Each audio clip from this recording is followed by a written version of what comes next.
दोस्तों पिछले वीडियो में हमने इम्परेटिव सेंटेंस के अंतर्गत ऑर्डर पॉजिटिव सीखे थे।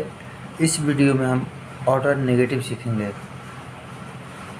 दोस्तों ऑर्डर नेगेटिव का स्ट्रक्चर जो होता है, जो ऑर्डर पॉजिटिव का स्ट्रक्चर था, verb one plus object plus extension, इसके साथ डोंट और नेवर को ऐड कर देते हैं। जब नहीं बोलेंगे तो उसके लिए डोंट लगाएंगे, जब कभी नहीं बोलेंगे तो उसके लिए नेवर का यूज करेंगे। इसका कुछ उदाहरण देख लेते हैं। हिंदी में जैसे सेंटेंस बनाएंगे, धूप में मत खेलो। धूप का इंग्लिश होता है द सन। इसके लिए सबसे पहले इसमें देखेंगे एक्शन क्या है, खेलना। खेलना का अंग्रेजी क्या होता है, प्ले। तो सबसे पहले डोंट का यूज करेंगे, फिर V1 लगाएंगे, वर्ब का पहला फॉर्म यूज करेंगे, फिर जो एक्सटेंशन है उसका यूज करेंगे। एक्सटेंशन के अंतर्गत दोस्तों हम लोगों ने पढ़ा था MPT, मैनर, प्लेस और time. Don't play in the sun. दोस्तों नेक्स्ट एग्जांपल देखते हैं, बिजली से कभी मत खेलो। यहाँ पर वर्ब जो है, एक्शन क्या हो रहा है, खेलना। खेलना का अंग्रेजी प्ले। तो यहाँ पर नेवर प्लेस करेंगे पहले, नेवर प्ले विथ इलेक्ट्रिसिटी। दोस्तों पिछले वीडियो में कुछ रूल्स हमने बताए थे जो कि हमेशा आपको यूज आएगा। आगे जो सेंटेंस बनाएंगे, जब उदाहरण बनाएंगे, कुछ प्रैक्टिस करेंगे, उसमें हमेशा इसकी यूज होगी। उसके लिए हमने इस सेंटेंस को थोड़ा रिवाइज कर लिया इस बार।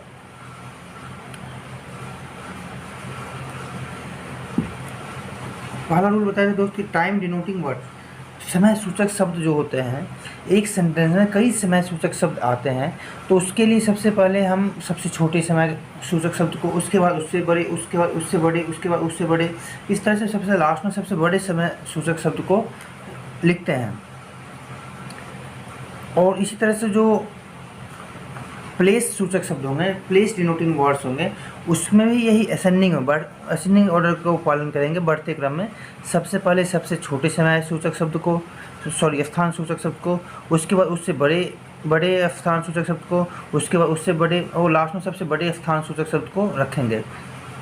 जो एक्सटेंशन है दोस्तों, पहले तो वर्ब का फर्स्ट फॉर्म को रखेंगे, उसके बाद ऑब्जेक्ट को रखेंगे, उसके बाद एक्सटेंशन के अंतर्गत मैनर, प्लेस, टाइम, MPT।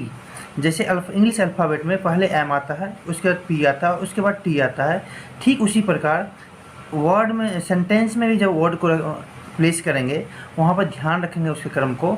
सबसे पहले मैनर को रखेंगे, उसके बाद प्लेस को, उसके बाद टाइम को।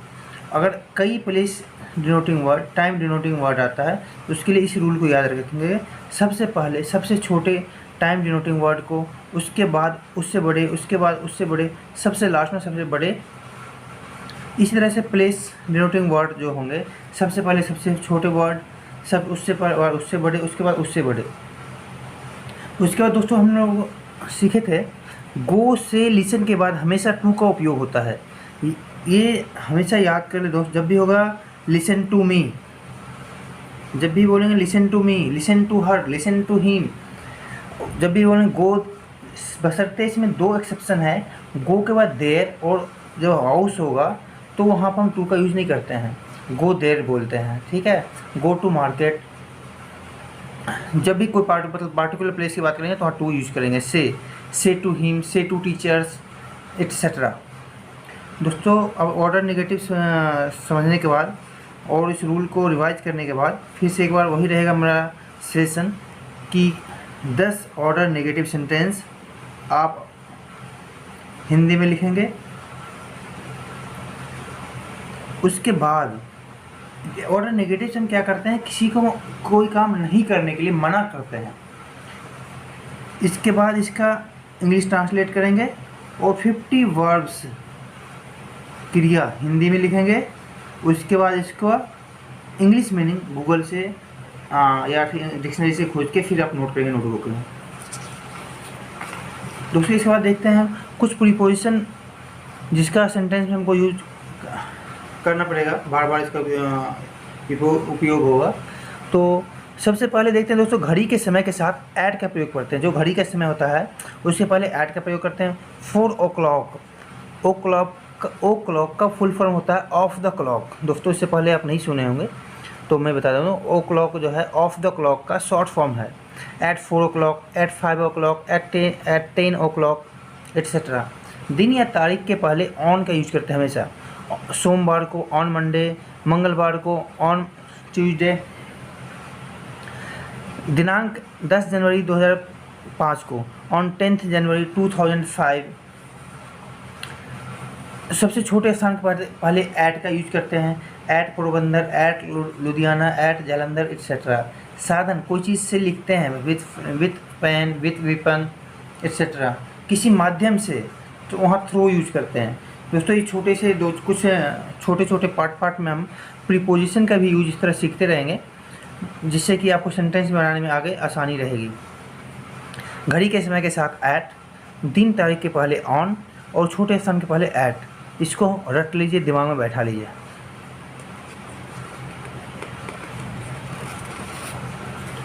दोस्तों इम्परेटिव सेंटेंस के अंतर्गत दूसरे जो सेंटेंस है उसको रिक्वेस्ट है। अब रिक्वेस्ट के बारे में पढ़ते हैं। दोस्तों मेरा ध्येय है इम्परेटिव सेंटेंस पे कुछ ज़्यादा ही पढ़ाऊँगा, क्योंकि इम्परेटिव सेंटेंस का यूज डेली लाइफ में बहुत ज़्यादा है और इसको हम इंग्लिश ग्रामर में या कोचिंग क्लास में बहुत कम पढ़ाया जाता है, शॉर्ट में पढ़ाया जाता है। रिक्वेस्ट, जो पहले हम तो ऑर्डर दिया, किसी सामने वाले को ऑर्डर दिया, अब हम रिक्वेस्ट पढ़ते हैं। ऑर्डर और रिक्वेस्ट में हमेशा सब्जेक्ट अंडरस्टूड होता है। दोस्तों फिर से एक बार रिपीट कर रहा हूँ, सब्जेक्ट हमेशा अंडरस्टूड होता है। हम सामने किसी को यू, सेकंड पर्सन से बात करते हैं यू से, और किसी ग्रुप में बहुत सारे 10-20 लोग बैठे हैं, वहाँ पर हम किसी को इंडिकेट करने के लिए यू, राम, रहीम, नाम जो भी नाम होता है नाम लेते हैं। जब हम ग्रुप में किसी को इंडिकेट करते हैं particularly you, Ram, switch off the fan, otherwise हम सब्जेक्ट का यूज़ नहीं करते हैं। दोस्तों रिक्वेस्ट का स्ट्रक्चर, जो हम ऑर्डर का स्ट्रक्चर हम जो याद किए थे, वर्ब 1 ऑब्जेक्ट एक्सटेंशन, उसके पहले प्लीज ऐड करते हैं only. Please, verb 1 object extension. एक एग्जांपल लिखते हैं हिंदी में दोस्तों।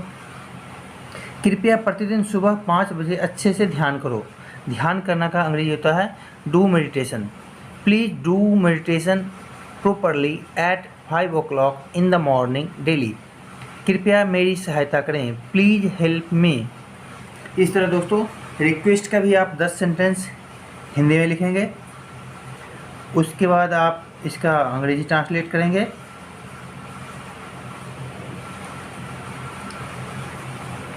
और अपने दिन प्रतिदिन में आप किसी को ऑर्डर दे रहे हैं, किसी को रिक्वेस्ट दे रहे हैं, तो अगर आप उसको अंग्रेजी में नहीं दे सकते ऑर्डर, तो आप हिंदी में ऑर्डर दे रहे हैं, उसका मन में ज़रूर एक बार सोच लें कि इसको हम अंग्रेजी में कैसे दे सकते थे। दोस्तों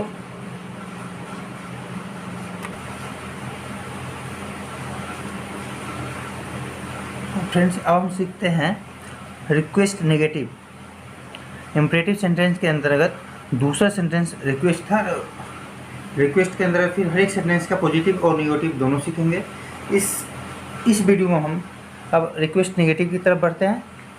रिक्वेस्ट नेगेटिव जो दोस्तों हमने ऑर्डर नेगेटिव पढ़ा था, उसका स्ट्रक्चर पढ़ा था डोंट या never plus verb 1 plus object plus extension. इसमें प्लीज़ ऐड करना है और ये रिक्वेस्ट नेगेटिव में हो जाएगा। चलिए दोस्तों इसका एग्जांपल लिखते हैं। कृपया मुझे तंग नहीं करें कीजिए। जैसा भी सेंस रिक्वेस्ट का होना चाहिए, सेंटेंस का में क्या कीजिए आए, करे आए लास्ट में, उससे फ़र्क नहीं पड़ता है। मैटर करता है कि आप रिक्वेस्ट कर रहे हैं, ऑर्डर कर रहे हैं, क्या बोल रहे हैं, उस पर डिपेंड करता है। तो कृपया मुझे तंग नहीं करें, इसका जो यहाँ पर जो एक्शन हो रहा है तंग करना, और तंग करना का अंग्रेजी होता है vex, tease. Don't, please don't vex me, tease me etcetera.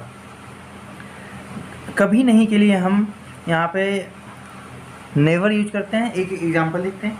कृपया बच्चों को गलत आदत कभी मत सिखाएं।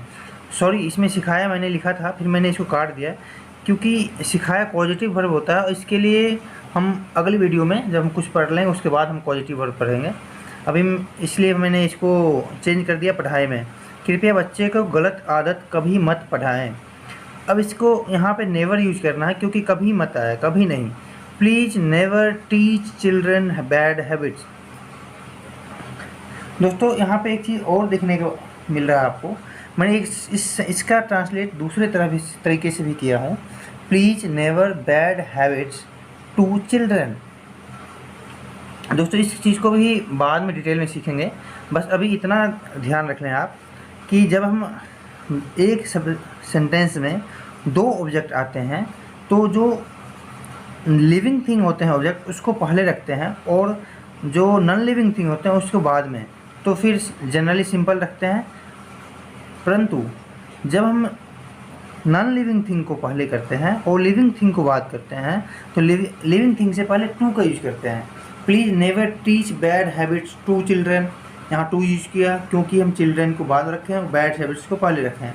फिर यहाँ पे हमने चिल्ड्रन को पहले रखा था और बैड हैबिट को पहले रखा था, यहाँ पर हमने टू का यूज नहीं किया। इसको बोलते हैं डायरेक्ट ऑब्जेक्ट और इनडायरेक्ट ऑब्जेक्ट। इसके बारे में अगली वीडियो में पढ़ेंगे।